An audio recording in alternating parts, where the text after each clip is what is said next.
नमस्कार दोस्तों, स्वागत है आप सभी का एक बार फिर से आपके अपने इस यूट्यूब चैनल पर। आज हम इस वीडियो में बात करने वाले हैं यूरी ब्रोनफेन-ब्रेनर्स इकोलॉजिकल थ्योरी। इसको हिंदी में ब्रोनफेन-ब्रेनर का पारिस्थिति परक सिद्धांत भी कहते हैं और this is one of the important theory in social development. जब हम सोशल डेवलपमेंट पढ़ते हैं तो उसमें इनकी थ्योरीज़ को पढ़ना बहुत ज़रूरी है, क्योंकि ये बताते हैं किस प्रकार से जो हमारा इन्वायरमेंट होता है वो बच्चे को डायरेक्ट इफ़ेक्ट करता है। ठीक है। आगे इस वीडियो में हम जानने की कोशिश करेंगे। सबसे पहले हम बात करेंगे 5 लेवल्स ऑफ सोशल इन्वायरमेंट। जैसा कि ब्रोनफेन-ब्रेनर ने अपनी थ्योरी में 5 लेवल्स बताए थे इन्वायरमेंट के, कि किस प्रकार से बच्चे के जो भी इन्वायरमेंट है उसको उन्होंने 5 लेवल्स में बांटा और वन बाय वन उन्होंने समझाया कि कौन सा लेवल कैसे बच्चे को इफ़ेक्ट करता है। अभी हम डिटेल में इसके बारे में बात करेंगे और फिर हम वीडियो के लास्ट में थोड़ा सा इसका एजुकेशनल इम्प्लीकेशन देख लेंगे कि शिक्षा में हम इसका कैसे इस्तेमाल कर सकते हैं बीइंग अ टीचर। लेकिन उससे पहले अगर हम बात कर लेते हैं कि लास्ट क्लास में हमने क्या डिस्कस किया था। लास्ट वाली क्लास में हमने सोशल डेवलपमेंट के बारे में बात किया था। हमने डिटेल में समझा था कि बच्चे का सोशल डेवलपमेंट हर एक स्टेजेस में डिफरेंट डिफरेंट स्टेजेस में कैसे होता है।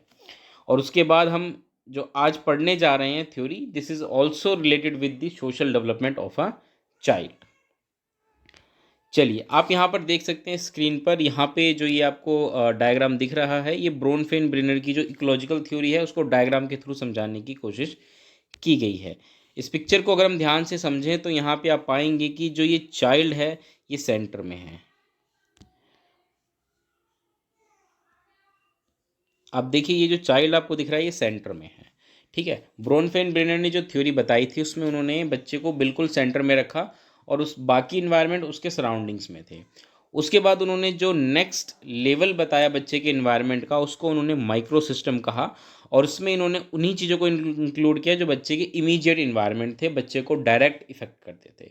अभी वन बाय वन हम सारे स्टेजेस को डिटेल में पढ़ेंगे, इसके लिए आप निश्चिंत रहिए, एक एक को हम अच्छे से देखेंगे।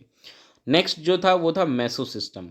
मेसो सिस्टम में उन्होंने जो भी इमीडिएट इन्वायरमेंट्स के डिफरेंट एजेंट्स होते हैं उनके बीच में क्या कनेक्शंस होता है, कैसा रिलेशन होता है, वो उसमें उन्होंने बात की थी। उसके बाद एक्सो सिस्टम जो कि बच्चे का इनडायरेक्ट इन्वायरमेंट होता है। फिर मैक्रो सिस्टम बड़े लेवल पे, जिसमें कि mainly society, social values, cultural values इसमें आ जाती है। And the last one is Chrono system. इस क्रोनो सिस्टम में बच्चे कि पूरी लाइफ टाइम जो भी इम्पोर्टेंट चेंजेस होते हैं वो इसमें इंक्लूड किए जाते हैं। चलिए हम एक एक करके डिटेल में सबको देख लेते हैं। सबसे पहले हम बात करते हैं माइक्रो सिस्टम की। माइक्रो सिस्टम जो बच्चे का सबसे इमीडिएट इन्वायरमेंट होता है। इमीडिएट इन्वायरमेंट होने का क्या मतलब है? इमीडिएट इन्वायरमेंट होने का मतलब ये है कि बच्चे को ये डायरेक्ट इफेक्ट करता है, बच्चे का इनके साथ डायरेक्ट इंटरेक्शन होता है। जैसे कि अगर मैं बात करूं तो फैमिली फैमिली जो है वो बच्चे का इमीडिएट इन्वायरमेंट है। क्यों है? क्योंकि आप पाएंगे कि बच्चा अपनी फैमिली में रहता है और उनके साथ डायरेक्ट कांटेक्ट करता है। अपने पेरेंट्स के साथ उसका डायरेक्ट इंटरेक्शन होता है। उसके जो सिबलिंग्स होते हैं उनके साथ डायरेक्ट इंटरेक्शन होता है। तो वहाँ पे ही बच्चे के साथ जैसा भी व्यवहार होता है वो बच्चे को डायरेक्ट इफ़ेक्ट करता है। इसके बाद पीयर्स आप पाएंगे कि जब बच्चा थोड़ा बड़ा हो जाता है, लाइक जैसे ही वो अर्ली चाइल्डहुड स्टेज में आता है उसके पीयर्स फॉर्मेशन स्टार्ट हो जाती है। एंड लेटर चाइल्डहुड जो गैंग स्टेज मानी जाती है उसमें बहुत बड़ा रोल होता है बच्चे के पीयर्स का बच्चे के ऊपर। देन स्कूल, जब बच्चा लेटर चाइल्डहुड के स्टार्टिंग में एंड अर्ली चाइल्डहुड के बिल्कुल लास्ट में आप पाएंगे कि बच्चे जब 5-6 साल का होता है तो बच्चा स्कूल जाने लगता है और स्कूल का बच्चे के ऊपर डायरेक्ट इफेक्ट पड़ता है। ठीक है। हर तरीके से बच्चे के डेवलपमेंट पे स्कूल का बहुत बड़ा इंपॉर्टेंट रोल होता है। And then neighbourhood. नेबरहुड क्योंकि आप पाएंगे कि उसके आस पड़ोस के जो लोग होते हैं जिनके साथ बच्चा अक्सर मिलता है, उनको ऑब्जर्व करता है, उनसे बहुत कुछ चीज़ें सीख भी लेता है। तो ये कुछ ऐसे एजेंट्स हैं जो कि बच्चे को डायरेक्ट इफ़ेक्ट करते हैं और इसीलिए बच्चे का इमीडिएट इन्वायरमेंट कहलाते हैं। आप पाएंगे कि इनके बीच में जो इंटरेक्शन होता है ये बाई डायरेक्शनल इन नेचर होता है। अब बाई डायरेक्शनल इन नेचर का क्या मतलब होता है? फॉर एग्जांपल अगर मैं बात करूँ चाइल्ड की, तो चाइल्ड को अगर हम सेंटर में रखें तो इसके जो इमीडिएट इन्वायरमेंट, इसकी चाहे फैमिली हो गई है ना, या इसके पीयर्स हो गए, इसके फ्रेंड्स हो गए, जो भी हो गए, इनके साथ इनका जो इंटरेक्शन होता है बाई डायरेक्शनल होता है। मतलब चाइल्ड भी इनको इफेक्ट करता है और ये भी चाइल्ड को इफेक्ट करते हैं। कैसे? देखिए, बच्चे को उसके पेरेंट्स या उसके फ्रेंड्स कैसे अफेक्ट करते हैं, ये तो आप समझते होंगे अच्छे से। मान के चलिए एक फैमिली में पेरेंट्स जो होते हैं वो बच्चे के साथ कैसा व्यवहार करते हैं, क्या उनका व्यवहार सपोर्टिव है या उनका व्यवहार थोड़ा सा एग्रेसिव है, कैसा व्यवहार है, ये बच्चे के डेवलपमेंट पर असर डालेगा, है ना। सपोर्टिव अगर उनका बिहेवियर होगा तो आप पाएंगे कि ऐसे बच्चे अक्सर कॉन्फिडेंस से भरे रहते हैं, इनमें डिसीज़न लेने की जो एबिलिटी होती है वो ज़्यादा होती है। वहीं जो पेरेंट्स थोड़े से एग्रेसिव होते हैं, आप पाएंगे कि ऐसे बच्चों में जो उनका कॉन्फिडेंस लेवल होता है वो बहुत ही कम होता है। अक्सर ऐसे बच्चे दूसरों से मिलने से, बात करने से डरते हैं। तो ये आपने देखा किस प्रकार से फैमिली का रोल हो गया। वहीं आप पाएंगे कि बच्चे का रोल भी होता है। अगर बच्चे का नेचर, बच्चे का स्वभाव थोड़ा ऐसा है जिससे कि वो बाकी लोगों के साथ मिलना जुलना पसंद करता है, तो उसकी जो बाकी लोग हैं फैमिली मेम्बर्स में, वो उसके साथ रहना पसंद करेंगे, है ना, उसके साथ बात करना पसंद करेंगे। वहीं अगर बच्चे का व्यवहार थोड़ा सा, बच्चा शरारती है, बदमाश टाइप का है, बहुत ज़्यादा शरारत करता है, तो ऐसे में जो फैमिली मेम्बर्स होते हैं वो भी थोड़े से एग्रेसिव हो जाते हैं, चिड़चिड़े हो जाते हैं उस बच्चे को लेकर के। तो आपने देखा कि किस प्रकार से बाई डायरेक्शनल इन नेचर होता है। नेक्स्ट हम आगे बढ़ते हैं। नेक्स्ट है मीज़ो सिस्टम, जो कि एक तरीके से आप पाएंगे कि जो अभी हमने इमीडिएट इन्वायरमेंट पढ़ा ना बच्चे का, जो माइक्रो सिस्टम में अभी हमें इमीडिएट इन्वायरमेंट पढ़ा, इस इमीडिएट इन्वायरमेंट के जितने भी एजेंट्स थे, लाइक फैमिली, पीयर्स, जो उनका नेबर है, वो स्कूल, इनका आपस में कैसा रिलेशन है, कैसा इंटरेक्शन है, ये बात करता है मेसो सिस्टम की। और ये भी बच्चे को इफ़ेक्ट करता है। जैसे कि अभी हम समझने करते हैं, for example interaction between family and school, neighbourhood and family. अब आप मान के चलिए कि एक स्कूल का और फैमिली का, मतलब उसके पेरेंट्स का, mainly family in the sense मैं पेरेंट्स की बात कर रहा हूँ, उनका आपस में कैसा रिलेशन है। अगर मान के चलिए पेरेंट्स स्कूल में टीचर्स से मिलते हैं, अपने बच्चे की रिपोर्ट लेते हैं, टाइम टाइम फीडबैक लेते हैं टीचर से, स्कूल की पीटीएम में जाते हैं, उसको अटेंड करते हैं, अपने बच्चे के हर एक डेवलपमेंट पे, हर एक इम्प्रूवमेंट पे या हर एक एफर्ट के बारे में वो टीचर से बात करते हैं, उनको समझते हैं, कोऑपरेट करते हैं, तो आप पाएंगे कि उस बच्चे का डेवलपमेंट बेहतरीन होता है, शानदार होता है ना। लेकिन वहीं ऐसे पेरेंट्स जो कि पढ़ाई को लेके थोड़े से उदासीन होते हैं, ज़्यादा एक्टिव नहीं होते, पीटीएम में उनको बुलाया जाता है लेकिन वो एक्टिवली उसमें अपना पार्टिसिपेशन नहीं देते, आप पाएंगे कि ऐसा इन्वायरमेंट आपको वहाँ मिलेगा जहाँ पे जो बच्चे जिस बैकग्राउंड से आते हैं, उनमें जो उनके पेरेंट्स होते हैं वो ज़्यादा पढ़े लिखे नहीं होते हैं या अक्सर काम में व्यस्त होते हैं। तो ऐसे जो पेरेंट्स होते हैं, अक्सर आप पाएंगे कि उनका स्कूल के साथ जो रिलेशन होता है इतना सपोर्टिव नहीं होता है। तो ऐसे में बच्चे के डेवलपमेंट पे इसका डायरेक्ट असर पड़ता है। ऐसे बच्चे, मतलब घर पे उनको क्या होमवर्क मिल रहा है पेरेंट्स पूछते नहीं हैं। बच्चा लंच बॉक्स ला रहा है, नोटबुक ला रहा है, काम करके ला रहा है या नहीं ला रहा है, स्कूल में क्या पढ़ाई हो रही है, पेरेंट्स अगर ये सारी चीज़ें नहीं पूछते हैं तो बच्चे के डेवलपमेंट पे इसका असर पड़ता है। वहीं नेक्स्ट, नेबरहुड एंड फैमिली, इसको समझने की कोशिश करते हैं। देखिए, नेबरहुड और फैमिली का आपस में कैसा रिलेशन है, इसका बच्चे पर सीधा असर पड़ेगा। एक परिवार जहाँ रहता है उसके आस पड़ोसी अगर अच्छे हैं, सपोर्टिव हैं, वो भी थोड़ा सा अपने बच्चों को पढ़ाई को लेकर सीरियस रहते हैं, तो इन चीज़ों को देखकर वो फैमिली भी थोड़ा सा सोचती है कि हमें भी अपने बच्चों को लेकर एफर्ट करना चाहिए, ठीक है। तो उसी डायरेक्शन में फिर वो भी सोचते हैं और बच्चे पर इसका सीधा असर पड़ता है। तो इस प्रकार आप पाएंगे कि जो बच्चे का इमीडिएट इन्वायरमेंट होता है, उनका आपस में कैसा रिलेशन है, ये भी बच्चे के ऊपर इफेक्ट डालता है और यही मैसो सिस्टम का एक पार्ट है। चलिए अब हम आगे बढ़ते हैं, बात करते हैं एक्सो सिस्टम की। एक्सो सिस्टम मतलब कि ऐसे सारे इन्वायरमेंटल फैक्टर्स जो बच्चे पर इनडायरेक्ट इफेक्ट डालते हैं। तो इसको हम इनडायरेक्ट इन्वायरमेंट ऑफ चाइल्ड भी कह सकते हैं। बच्चे का उनके साथ डायरेक्ट कांटेक्ट नहीं होता है, इंटरेक्शन नहीं होता, लेकिन फिर भी ये बच्चे के ऊपर अपना असर डालते हैं। इसको एग्जाम्पल से समझने की कोशिश करते हैं। For example, parents work place, बच्चे के पेरेंट्स जहाँ पे काम कर रहे हैं वो वर्क प्लेस कैसा है, बहुत ज़्यादा टेंस्ड माहौल है, काम का प्रेशर ज़्यादा रहता है। तो आप पाएंगे कि ऐसे पेरेंट्स क्या होते हैं कि वहाँ पे तो थोड़े से चिड़चिड़े हो ही जाते हैं काम की वजह से। घर पे आने के बाद भी उनका जो गुस्सा होता है अपने ऑफिस का, वो घर में होता है, बच्चों के ऊपर निकलता है और बच्चे पर इसका नेगेटिव इमोशनल इफ़ेक्ट देखने को मिलता है। उनके पेरेंट्स की सैलरी कैसी है, ये सारी चीज़ें जो होती हैं बच्चे के ऊपर असर डालती हैं। हम बात करें रिलीजियस इंस्टीट्यूशन, तो इनका भी असर हमें देखने को मिलता है बच्चे के ऊपर, क्योंकि हर एक व्यक्ति किसी न किसी रिलीजन से जुड़ा होता है और उस रिलीजन को अगर वो फॉलो करता है तो उनके अपने वहाँ के कुछ नियम कायदे कानून होते हैं जिनको उनको मानना पड़ता है, और उसी के अनुसार ये बच्चे के डेवलपमेंट पर, बच्चे के सोशल डेवलपमेंट पर असर डालते हैं। इसी प्रकार से हेल्थ एंड सॉरी इसी प्रकार से हेल्थ एंड वेलफेयर सेंटर्स जो होते हैं वो भी बच्चे के ऊपर इनडायरेक्ट इफ़ेक्ट डालते हैं, क्योंकि जो आप पाएंगे कि जो ये हेल्थ सेंटर्स होते हैं ये बहुत सारी फैसिलिटीज़ जो होती हैं वो प्रोवाइड करते हैं जो कि बच्चे की हेल्थ को लेकर डायरेक्ट रिस्पॉन्सिबल होती हैं। लाइक बहुत सारी जो बीमारियां होती हैं उनको लेकर जो टीकाकरण प्रोग्राम होता है इनके द्वारा चलाया जाता है, ये बच्चे के हेल्थ को डायरेक्ट इफ़ेक्ट करती हैं, है ना, जिससे कि बच्चे का जो सोशल डेवलपमेंट होता है वो भी अफेक्ट होता है। इसी प्रकार से आप पाएंगे कि ये जो हेल्थ एंड वेलफेयर सेंटर्स होते हैं ये बहुत सारे ऐसे काउंसलिंग प्रोग्राम्स जो मदर्स होती हैं उनके लिए भी चलाते हैं, बहुत सारे जो इनके अवेयरनेस प्रोग्राम्स होते हैं वो चलाते हैं, और ये बच्चे के ऊपर इफ़ेक्ट डालते हैं। वहीं हम बात करें स्कूल बोर्ड्स की, तो बहुत सारे स्कूल बोर्ड्स भी आप पाएंगे कई बार बच्चों के ऊपर इफ़ेक्ट डालते हैं। स्कूल बोर्ड्स कैसे डालते हैं, जैसे कि मैं आपको समझाना चाहूँ, स्कूल बोर्ड्स जनरली रिस्पॉन्सिबल होते हैं करिकुलम के लिए, जो करिकुलर को करिकुलर एक्टिविटीज़ एक स्कूल में करवाई जाएगी बच्चों को, उसके लिए रिस्पॉन्सिबल होते हैं। वो किस प्रकार का करिकुलर फॉर्मेशन करते हैं ये बच्चे के डेवलपमेंट पर सीधे सीधे अफेक्ट डालता है।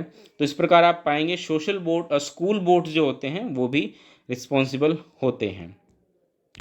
नेक्स्ट हम आगे बढ़ते हैं मैक्रो सिस्टम। मैक्रो सिस्टम मतलब बहुत बड़े लेवल पे, बहुत बड़े लेवल पे कैसे, अब बच्चे को सिर्फ उसकी फैमिली या उसके आसपास की जो इंस्टीट्यूशन होते हैं वो नहीं, बल्कि पूरी सोसाइटी। अब पूरी सोसाइटी कैसे इफेक्ट करेगी, जो उनकी जो उनकी सोशल वैल्यूज़ होंगी, जो उनकी कल्चरल वैल्यूज़ होंगी, वो जो होंगी बच्चे के ऊपर अफेक्ट डालेंगी। वहीं उनके जो रिचुअल्स होंगे वो बच्चे के ऊपर अफेक्ट डालेंगे। जो सोशियो इकोनॉमिक स्टेटस है जहाँ वो रहते हैं उनकी सोसाइटी का, वो उस पर असर डालेंगे। इसका फॉर एग्जांपल अगर हम इसको समझने की कोशिश करेंगे तो जैसे हम बात करें मुस्लिम सोसाइटी की, तो वहाँ पे जनरली आप पाएंगे कि जो ट्रेडिशनल जेंडर रोल्स होते हैं उन पे ज़्यादा फोकस किया जाता है। वहीं हम बात करें फॉर एग्जांपल अमेरिकन सोसाइटी की, तो बहुत ही लिबरल सोसाइटी मानी जाती है अमेरिकन सोसाइटी को, जहाँ पे जेंडर जो ट्रेडिशनल जेंडर रोल्स हैं उनको इतना इम्पोर्टेंस नहीं दिया जाता, बल्कि वहाँ पे बात की जाती है इनकरेजमेंट की। तो इस प्रकार से आपने देखा कि किस प्रकार से सोशल एंड कल्चरल वैल्यूज़ बच्चे के ऊपर अफेक्ट डालेगी। जो रिचुअल्स परफॉर्म किए जाते हैं उनका भी सीधे सीधे असर बच्चे के सोशल डेवलपमेंट पर पड़ता है। बच्चा उस रिचुअल से बहुत सारी चीज़ें सीखता है, उनको अपने अंदर अडेप्ट करता है, उसको फॉलो करता है, तो ये सारी चीज़ें बच्चे को अफेक्ट करती हैं। वहीं सोशियो इकोनॉमिक स्टेटस भी बच्चे को इफेक्ट करेगा। जिस सोसाइटी में बच्चा रह रहा है, जहाँ रह रहा है, वहाँ के लोगों की इकोनॉमिक कंडीशन क्या है, उस बच्चे के फैमिली की इकोनॉमिक कंडीशन क्या है, उसकी सोशल कंडीशन क्या है, ये सारी चीज़ें बच्चे के डेवलपमेंट पर बहुत असर डालेंगी, है ना। तो अब हम आगे बढ़ें तो नेक्स्ट है Chrono system. Chrono system is the last stage of environment.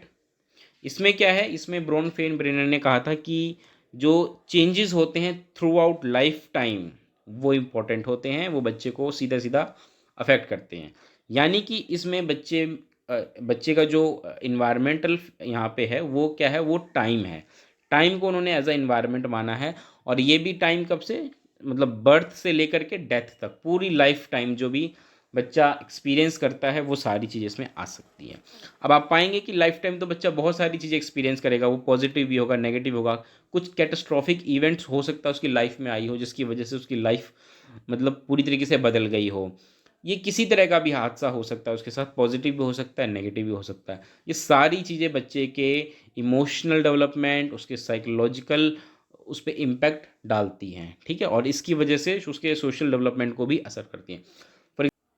तो इस प्रकार से आपने देखा कि किस प्रकार बच्चे के लाइफ टाइम जो इवेंट्स होती हैं बच्चे के ऊपर कैसे अफेक्ट करती हैं। तो ये था पूरा उनका सिस्टम।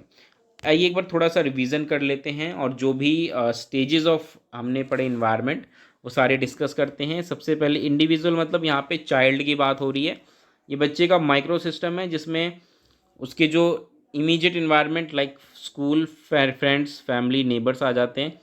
फिर मेसो सिस्टम, इसमें क्या होता है, इसमें इनके बीच का जो इंटरेक्शन होता है वो देखा जाता है। फिर एक्सो सिस्टम, एक्सो सिस्टम में जैसे मैंने बताया कि जो इनडायरेक्ट इफेक्ट डालते हैं, लाइक जो एक्सटेंडेड फैमिली मेम्बर्स हो गए, लाइक है ना, स्कूल बोर्ड्स हमने डिस्कस किया था, और पेरेंट्स फ्रेंड्स भी कई बार जो होते हैं बच्चे के ऊपर इफ़ेक्ट डालते हैं। जैसे कि जो पेरेंट्स होते हैं वो उनके जो अपने फ्रेंड सर्कल होते हैं वहाँ से बहुत सारी चीज़ें सीखते हैं, जानते हैं, और बच्चा वो चीज़ें अपने पेरेंट्स में भी देखता है और उसके ऊपर उसका असर पड़ता है। एक्सटेंडेड फैमिली मतलब जो बच्चे के बाकी रिश्तेदार हैं, दूर के रिश्तेदार आप कह सकते हैं, वो हो जाएगा। Mass media, TV channel, newspaper, ये सारे जो होते हैं बच्चे पर इनडायरेक्ट इफेक्ट डालते हैं। मैक्रो सिस्टम यानी कि बहुत बड़े लेवल पे, फॉर एग्जांपल सोशल नॉर्म्स जो हो गया, कल्चर हो गया, इकोनॉमिक सिस्टम हो गया, पॉलिटिकल सिस्टम हो गया, ये सारी चीज़ें बच्चे के ऊपर असर डालती हैं। वहीं Chrono system, this is the last one, और इसमें क्या होता है, इसमें मेनली जो टाइम होता है, टाइम का मतलब बच्चे के पूरी लाइफ टाइम जो भी उसने एक्सपीरियंसेस की हैं, पॉजिटिव नेगेटिव इवेंट्स जो उसके लाइफ में हुए हैं, उसका असर बच्चे के ऊपर जो पड़ता है। अब हम थोड़ा सा एजुकेशनल इम्प्लीकेशंस भी देख लेते हैं कि बच्चे के ऊपर जो इस थ्योरी जो अभी हमने पढ़ी, इसका उसके एजुकेशनल इम्प्लीकेशंस क्या हो सकता है, कि कैसे हम बच्चे के एजुकेशन में इसका यूज़ कर सकते हैं। अब जैसे कि हम इसको जानते हैं, हमने भी जो ब्रोन फेन ब्रेनर की थ्योरी पढ़ी, इसमें हमने क्या चीज़ें पढ़ी इंपॉर्टेंट, हमने ये देखा कि ये जो थ्योरी है ये मेनली क्या बात करती है, बात करती है कि एक सोसाइटी कैसे बच्चे के ऊपर अफेक्ट डालती है। तो बीइंग अ टीचर, जब भी आप बच्चे के बिहेवियर को ऑब्जर्व करें ना, तो आप हमेशा ध्यान रखिएगा कि बच्चे का बिहेवियर वो बहुत सारे इन्वायरमेंटल फैक्टर से लिंक हो सकता है। कभी भी बच्चे के बिहेवियर को देखकर ना डायरेक्ट जजमेंट मत करिएगा कि बच्चा जो कर रहा है वो क्यों कर रहा है ना। फॉर एग्ज़ाम्पल मान के चलिए कि आपकी क्लास में एक बच्चा है जो अक्सर एग्रेसिव रहता है, उसका पढ़ाई में मन नहीं लगता है, तो कभी भी ये मत सोचिएगा उसको देख कर कि ये बच्चा ही ऐसा है, इसमें शायद इसकी एबिलिटी ही नहीं है। ऐसा नहीं है, उसके बहुत सारे इन्वायरमेंटल फैक्टर्स हो सकते हैं जिसकी वजह से बच्चा ऐसा बिहेव कर रहा है। पेरेंट्स का बच्चे के साथ कैसा रिलेशन है, उसके फ्रेंड सर्कल कैसे हैं, या जो उसका एक्सो सिस्टम है, यानी कि उसकी जो अभी हमने बात की उसकी एक्सटेंडेड फैमिली मेम्बर्स कैसे हैं, ये सारी चीज़ें हमें पता होनी चाहिए, है ना। तभी हम बच्चे के बिहेवियर को एग्जैक्टली पता कर सकते हैं कि बच्चा ऐसा क्यों कर रहा है। नेक्स्ट चीज़ जो ये है कि theory also assist in considering how an interaction might be added और टेकन अवे और इम्प्रूव्ड टू फॉस्टर डेवलपमेंट। ये थ्योरी हमें ये भी बताती है कि बच्चे के डेवलपमेंट को और अच्छा बनाने के लिए, इम्प्रूव करने के लिए हम कौन से और कैसे इंटरेक्शंस बच्चे का बाकी फैक्टर्स के साथ बढ़ा सकते हैं या घटा सकते हैं, या कुछ नए फैक्टर्स ऐड कर सकते हैं। फॉर एग्ज़ाम्पल, अगर किसी बच्चे का बिहेवियर मतलब मान के चलिए नेगेटिव है और वो उसके पीयर्स हैं उनकी वजह से हैं, तो आप समझ गए कि उनके पीयर्स की वजह से है, तो उस बच्चे का फ्रेंड सर्कल को चेंज करने की ज़रूरत है। या बच्चे का नेबर सही नहीं है, इसलिए उसके नेबरहुड को चेंज करने की ज़रूरत है। अगर आप ये चीज़ समझते हैं तो आप ये सजेशन भी पेरेंट्स को दे सकते हैं। तो इस प्रकार से आपने देखा कि किस प्रकार से ब्रोन फेन ब्रेनर की जो थ्योरी है, इकोलॉजिकल थ्योरी जो सोशल डेवलपमेंट से लिंक्ड है, किस प्रकार बच्चे को अफेक्ट करती है। उम्मीद करता हूँ आप समझ पाए होंगे लेक्चर को। अगर वीडियो अच्छी लगी हो तो लाइक ज़रूर करिएगा। मिलेंगे दोस्तों अगली वीडियो में। इस वीडियो में इतना ही, तब तक के लिए नमस्कार, धन्यवाद।